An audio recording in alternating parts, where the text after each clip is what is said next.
radar network. With up to 10 times the resolution of other local radars and technology that can pinpoint right down to your street. First just got faster. Trust Chief Meteorologist Riley Hale for your first alert. Live from Augusta, you're watching News 1226 at 11. Well, a very eventful tournament week has come to an end, and our local airports have been busy. Coming up, more from Daniel Field and Augusta Regional Airports. Good evening, I'm Hallie Turner, and I'm here with Joseph Doring and First Alert meteorologist Emily Acton. The tournament's over, and Rory McIlroy has won the green jacket, and it's in his possession. But before we give a breakdown of a historic day in golf, Emily, it seems the weather is winning too. Oh, yes, definitely so. I love that pun there. But yeah, it is great weather conditions, and that's going to continue into our work week. Overnight tonight, we'll drop off to right around that 46-degree mark, so maybe a little bit chilly starting off your day tomorrow. But hey, that's not going to last long. We'll see those highs in the low 80s for your Monday. Very breezy, though, for the start of the work week. Tomorrow, wind gusts anywhere from 20 to 25 miles per hour. And by the time we hit Tuesday, that front will officially push through a dry cold front, and that will drop our temperatures a little bit, but those wind speeds will still be on the higher side, anywhere from 25 to 30 mile per hour wind gusts there. So it is going to be very breezy for the start of the work week. But just know tomorrow, probably going to be the warmest day of the week, except for the weekend. We're going to be in the 80s for the start of our week. Then we'll cruise in the 70s before getting back into the 80s for Easter weekend.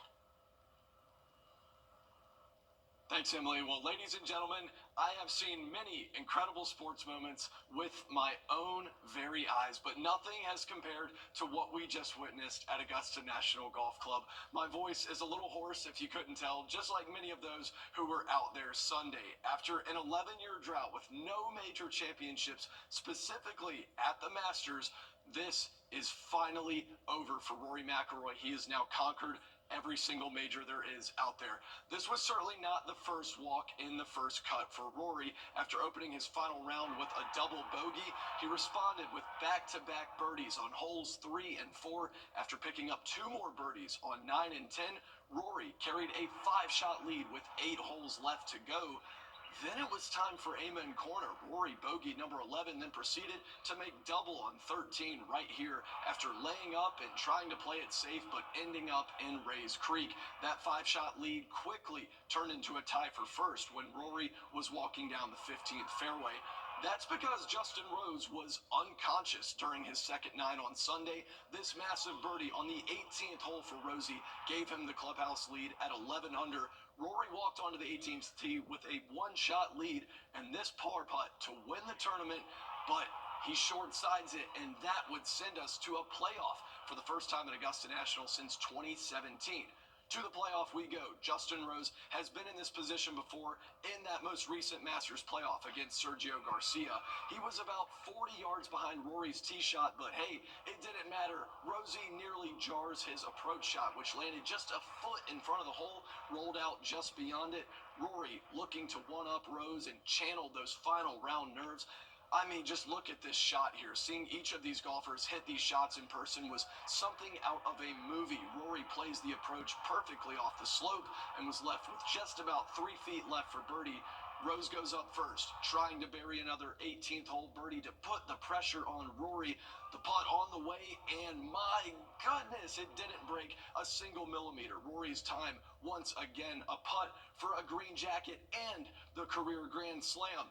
After 11 long years with no majors and 16 previous appearances without a Masters win, Rory McIlroy wins the 89th Masters tournament.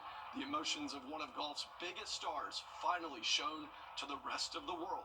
Rory is now the only 6th golfer in history to complete the Grand Slam, and if you couldn't tell how much it means to him, just take a look. There wasn't much joy in that reaction. It was all relief. And then you know, the joy came pretty soon after that. But that was, I've been coming here 17 years, and you know, it was a good decade plus of emotion that was that came out of me there. I want to say hello to my mum and dad. They're back home in Northern Ireland. made a lot of sacrifices for you. They did, and I can't wait to see them next week. I just can't wait to celebrate this with them. Joe. Thanks, Scotty. Oh, we got it. There we go. Congratulations, Rory. Thanks, Brad. Thank you so much. Thank you. What a moment for Rory, soaking it all in Butler cabin. But as I've mentioned, Justin Rose has now been on the losing end of the last two playoffs at the Masters. Despite two close defeats, Rose has played some world-class golf at Augusta National. This was his 20th time in the Masters and now marks his third runner-up finish. The other coming in 2015 to Jordan Spieth. Rosie's third round of 75 seemed to take him out of the mix, but when Rory opened the door Sunday, Rose did not waste any time trying to make that noise. A final round of 66 gave him a share of the best round of the day, and while we've talked plenty about when it would be Rory's time, the 44-year-old Englishman is still a major threat in April. Here's one last look at the final leaderboard. Rory and Rose both finished at 11 under before the playoff, but it is Rory walking away in dramatic fashion. Former AU Jag and 2018 Masters champion Patrick Reed with a solo third finish. A hole-out eagle on 17 for Reed gives him his best Masters finish since he tied for fourth in 2023. Scotty Scheffler wasn't able to get the putter hot, but still makes a top five finish. Bryson DeChambeau played alongside Rory Sunday. He took the solo lead after the second hole. Then it was all downhill from there for the reigning U.S. Open champion. So how do you really wrap this up? Obviously, this isn't Rory's last time at Augusta, but it feels like everything has led to this moment. He's finally etched his name into Augusta National Golf Club immortality, and now that the weight of all of his close calls has fallen off, he can now feel the weight of a green jacket. Well, with all things golf coming to an end tonight, spring breakers are on their way back into town just as the mass exodus of patrons begins. It's kind of become a tradition for people to watch planes land and take off during tournament week. Daniel Field saw more than 80 flights come in today, according to FlightAware, and Augusta Regional Airport received more than 200 flights today, and that's just flights into the airport. The airports are expected to see even more tomorrow. And while people are coming home, local businesses haven't left. Thousands of people come to Augusta in April looking for places to eat and shop. We stopped by a few downtown Augusta businesses to ask them about their week today. And employees over at El Paso down on Broad Street say people are coming in from all over. Well, this week has been somewhat busy. We've had a lot of people come in here from different places, a lot of great conversations with most of our customers, and it was all great. Top Dog Tavern also saw a lot of people. They have multiple events for those who weren't on the course but still wanted to have some fun. One server says there is a method to the madness. We have quick food. People love beer, so they come and get something quick and have a good time. And a lot of people have been coming in here multiple days because they've had a good experience, so I feel like we've been doing really good with that as well. Again, this is always a busy week for our area, but each year it's super busy. But after everything with Hurricane Helene, these businesses tell us they can all agree on one thing. They're extremely blessed and grateful to have a full house. And President Trump was given a perfect And a cool start to our Monday, but things are warming up significantly for the work week. I'll have a check on your full forecast coming up. Determination. At Georgia Power, we're there when you need us most. We're here for Georgia, and we're here for you. Wounded Warrior Project is proud to partner again this year with Parker's Kitchen to help empower your community's post 9/11 veterans, heroes, and their families. Thank you, Parker's Kitchen, for your commitment. Mayor Bruce Bailey of the city of Washington announced last night Washington District 1 Councilman Maceo Mahoney died Saturday at the age of 49. The mayor says he was always willing to sit and talk about anything and actually listen to each person. Due to his death, Monday's city council meeting has been canceled and all flags in the city will be flown at half staff. And Saturday was a day full of fun events. First is live music at Top Dog Tavern.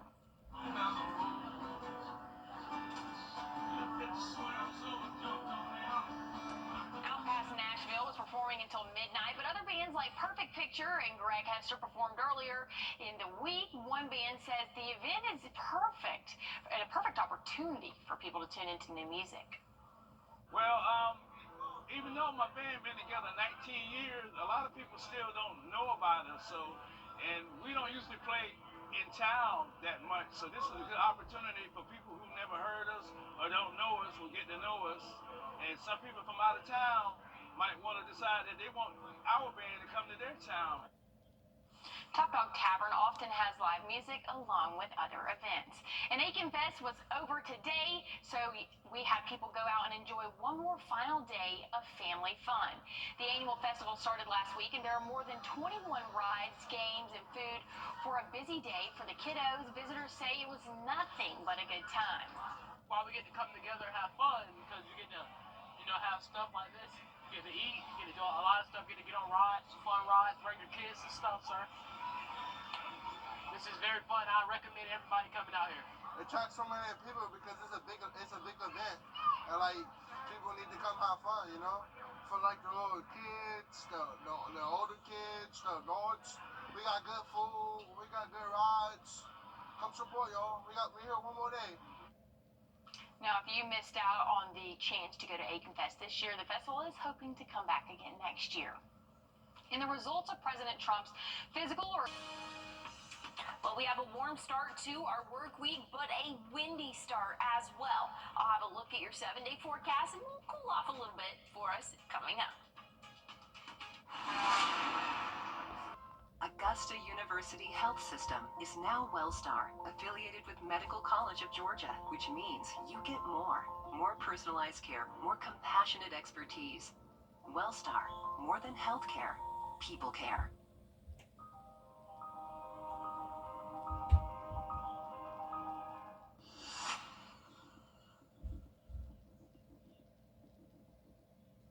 A flurry of new films arrived in theaters this weekend.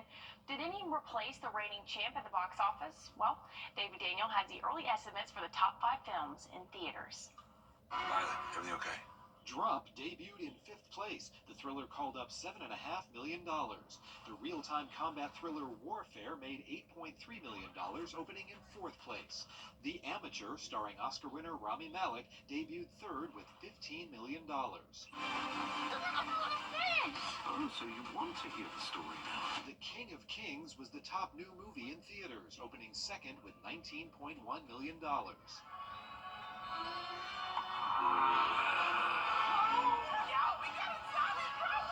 A Minecraft movie is in a class by itself.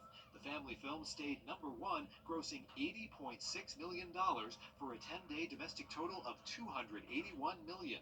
Already the top-grossing movie released in 2025. In Hollywood, I'm David Daniel. I'm unamused. I wouldn't go to the theaters to watch any of those. One of our TMP's technical media producers said that he went and saw one of those movies Friday, so more power to him because I'm not going. Yeah, I don't think so either, Hallie. Maybe one week we'll really be find sold something on that we it. really want to go watch. Yeah, The Chosen was good last week. I can't believe they didn't even talk about it this week. Yeah, definitely a lot of movies on the board, though. But I want to talk weather for us. Overnight tonight, we're going to drop off into those middle 40s for us. So pretty mild start to your Monday. And you might want to have a jacket when you head out the door, but you're not going to need it for long.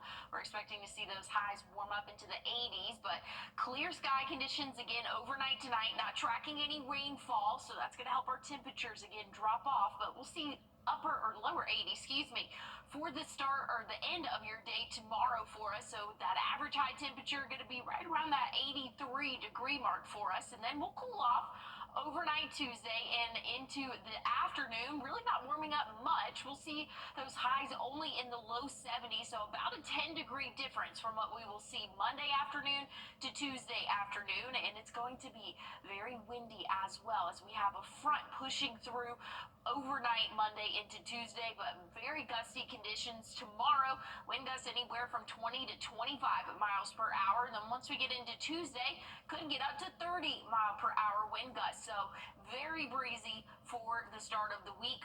Something I want to bring your attention to, though, we do have moderate drought conditions up by the lake. Other portions abnormally dry here in the CSRA. and we're going through a stretch of dryness for us, at least the next 7 days, really looking mostly dry, and then those temperatures are really going to start to ramp up once we get into next week. So again, not the next 7 days, but after that, starting next Sunday, is going to be very, very hot outside. So it's definitely something we're going to have to keep an eye on. Again, right now, we're not in the best place, but we've definitely seen worse conditions in terms of the drought conditions. But again, something that we're going to have to keep a close eye on. Here's a look at the next 7 days for us, though. 83 tomorrow.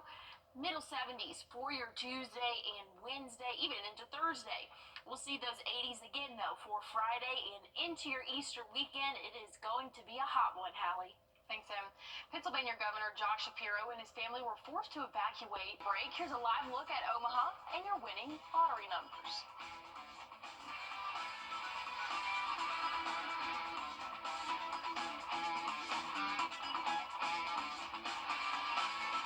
Hey guys, there's something I want to talk to you about.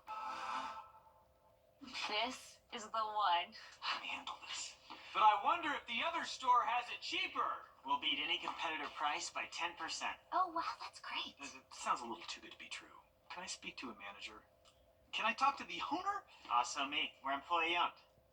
We'll take it.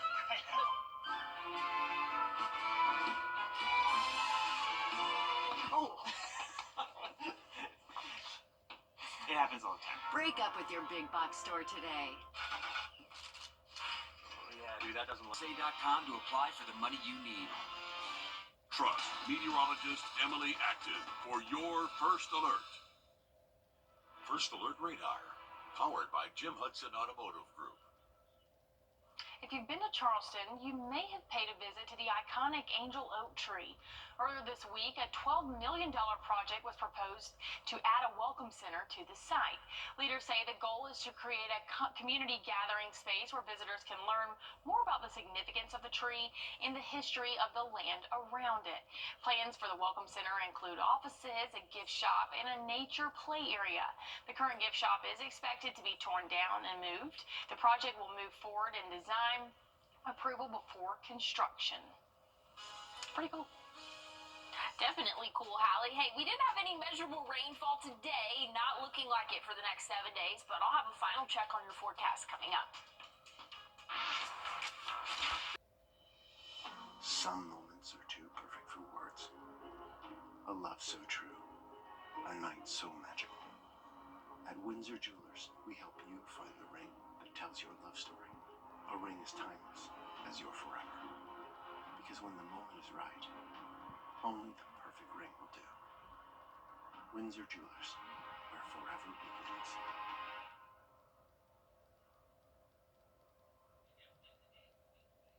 Whether you're shaping up per month with 0% financing for 60 months. Well, a mild start to our day tomorrow. We're going to warm up into those lower 80s by the time we hit that afternoon. Plenty of sunshine, and that's going to stay true really throughout the majority of the week. We'll see 70s, though, Tuesday, Wednesday, Thursday before we bump back into the 80s. Easter weekend is looking very, very warm, upper 80s Saturday and Sunday for us, but no chance of rain for the next 7 days. Well, hey, that's our time. Thank you for yours. We'll see you right back here tomorrow morning on News 12. Have a great night.